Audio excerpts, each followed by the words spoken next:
et bienvenue dans Construisons l'avenir, une série d'épisodes dans lesquels on aborde des sujets autour de l'écologie. Dans le premier épisode, on a parlé des déchets en chiffres et comment réduire cette quantité justement. D'ailleurs, c'est par ici si vous ne l'avez pas encore vu. On va voir comment ces déchets sont traités en France, en particulier la partie recyclage. Le recyclage, c'est vraiment un des piliers de l'économie circulaire en France, donc c'est super important et vous avez votre rôle à jouer dedans. Vous pouvez agir à ce niveau-là. Quelles sont les infrastructures en France? Comment est-ce qu'on trie les déchets? Comment est-ce qu'on recycle le plastique? Autant de questions auxquelles on va essayer de répondre dans ce nouvel épisode de Construisons l'avenir.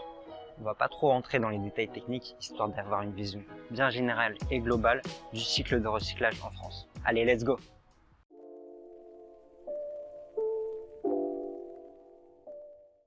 On va commencer par un petit rappel sur le tri sélectif. Ça va vous permettre d'être des champions à ce niveau-là. Parce que c'est vous, les aventuriers du zéro déchet, bande de BG. On va séparer les déchets en 6 catégories. On a d'abord les bouteilles et pots en verre qui vont donc aller dans la poubelle verte. Vert, plutôt simple à retenir, non? Ensuite, on a tout ce qui est papier qui doit normalement être mis dans une poubelle papier, mais il n'y en a pas toujours partout. Normalement, c'est une poubelle bleue. Mais si c'est pas le cas, vous la mettez dans la poubelle jaune. En parlant de la poubelle jaune justement, là-dedans on va mettre tout ce qui est emballage carton, également les briques carton type Tetra Pak comme vos jus d'orange ou briques de lait par exemple. On va avoir également les emballages métal type boîte de conserve, les emballages plastiques, également petite nouveauté, les films et sachets plastiques, également les pots type pot de yaourt par exemple. Ça bouffe vraiment tout la poubelle jaune, une vraie poule le truc. Pour vous aider un petit peu, les industriels mettent maintenant des indications sur les emballages, donc plus d'excuses pour ne pas faire le tri. Ah oui, une chose à savoir, tous les plastiques par exemple ne sont pas recyclables. C'est principalement le PET, le PE et le PP. On va y venir plus en détail dans la suite de cette vidéo. Pour les textiles, il y a également des containers dédiés. Ensuite, vous avez les composteurs pour tout ce qui est déchets végétaux.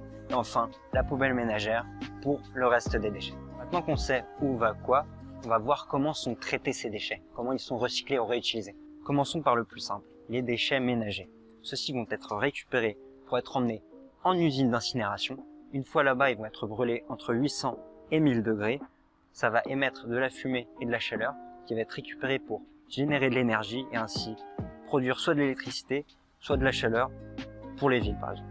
En plus de ça, la fumée est également filtrée pour limiter la pollution au maximum. Passons maintenant au recyclage. Ça va se passer en 2 étapes simples. Tout d'abord, centre de tri, puis usine de recyclage. Allez, on commence par le centre de tri.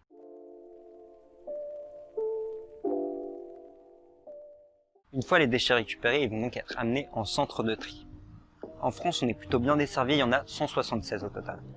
Une fois arrivés là-bas, ils vont être déposés sur un tapis d'alimentation, puis amenés vers un crible pour être séparés en 2 flux. D'un côté, les déchets plutôt légers type papier et carton, et d'autre côté, les déchets plus lourds type fer, bouteilles, acier, toutes ces choses un peu plus lourdes. À la suite de ça, on va donc avoir des gros aimants qui vont venir récupérer tous les matériaux qui sont en acier, type boîte de conserve par exemple, et les mettre sur un tapis dédié. Après ça, un séparateur va venir prendre les petits éléments aluminium pour les réunir ensemble. Enfin, on a ce qu'on appelle une machine de tri optique qui va venir via une détection infrarouge. Science-fiction. Donc détecter les différents types de plastique, donc opaques ou transparents, également les briques alimentaires, pour les diriger vers le bon canal. Petite pause, on va faire une précision sur les différents types de plastique qui sont efficacement recyclés. On en a 3 au total. Donc tout d'abord le PET, qui va constituer plutôt les bouteilles de type transparente, type bouteille d'eau classique. Ensuite, le PE, qui va plutôt composer les bouchons, mais aussi les emballages plutôt opaques. Et enfin le PP, qui compose également certains emballages plastiques assez particuliers. Donc en gros, lors de la détection, on va avoir le rayon infrarouge qui va venir taper sur le matériau, qui va renvoyer un signal qui va être analysé. On va repérer les différentes longueurs d'onde spécifiques au matériau pour pouvoir envoyer le matériau vers son tapis en le soufflant. À la fin de toute cette chaîne, on va également avoir des techniciens qui vont être présents pour affiner le recyclage et empêcher au maximum qu'il y ait des matériaux qui se retrouvent là où ils ne devraient pas être, pas sur le bon tapis. Ça y est, on a fini de trier tous nos déchets, ça doit être un beau bazar au niveau organisation des tapis, etc. C'est donc des entreprises comme Veolia ou Citeo qui vont travailler sur l'organisation, la logistique et l'innovation de ces différents centres de tri. Bon, Une fois que ces déchets ont été réunis, ils sont compressés en balles pour être acheminés vers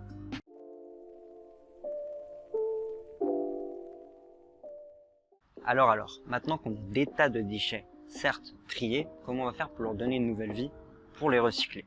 On va procéder par matériaux, mais il y a ce qu'on appelle des perturbateurs du recyclage qui vont venir gêner le recyclage et empêcher en fait d'avoir un matériau pur. Ça peut être par exemple des encres ou des vernis. Et donc il y a un gros challenge des industriels pour essayer d'avoir des matériaux qui soient le plus recyclables possible. Parce que oui, il y a beaucoup d'entreprises qui ont compris qu'il fallait agir. Et ça fait sourire. Alors, on commence par qui? Tiens, le carton. Alors déjà, une chose à savoir, c'est que recycler le carton va contribuer à réduire la déforestation. Et donc nos amis les arbres, eux, mettent un gros like. En fait, avec le recyclage du carton, ce qu'on va chercher à récupérer avant tout, c'est la fibre cellulosique. Fibre cellulosique, qui donc de base est obtenue à partir de l'écorce ou du bois. C'est vraiment le matériau de base pour fabriquer le papier ou le carton. Les cartons et papiers vont donc être acheminés depuis les centres de tri jusqu'aux fabricants de l'industrie papetière. Là-bas, les cartons et papiers vont être broyés pour ensuite être acheminés vers des cuves avec de l'eau dedans pour séparer les matériaux et pouvoir récupérer uniquement la fibre de cellulose. Celle-ci va ensuite être récupérée, séchée, puis ensuite réunie pour être mise en bobine, pour être réutilisée tout simplement. Faudrait pas se faire embobiner, hein. Tu fais quoi ici, Gaston, encore? Toi, t'es normalement juste dans les tutos. Allez, file. Prochain tuto sur les shampoings. Il faut donc savoir quel pourcentage de matériaux recyclés est compris dans votre emballage en regardant ce qu'on appelle le sigle APUR. Jetez-y un œil la prochaine fois. Prenons à présent l'aluminium et l'acier ensemble, car c'est plutôt le même principe pour les recycler. Alors déjà, truc bien avec l'acier, c'est que c'est recyclable à l'infini. Les métaux sont donc tout d'abord broyés avant d'être passés dans un four à faible chaleur pour enlever tout ce qui est vernis, encre, etc.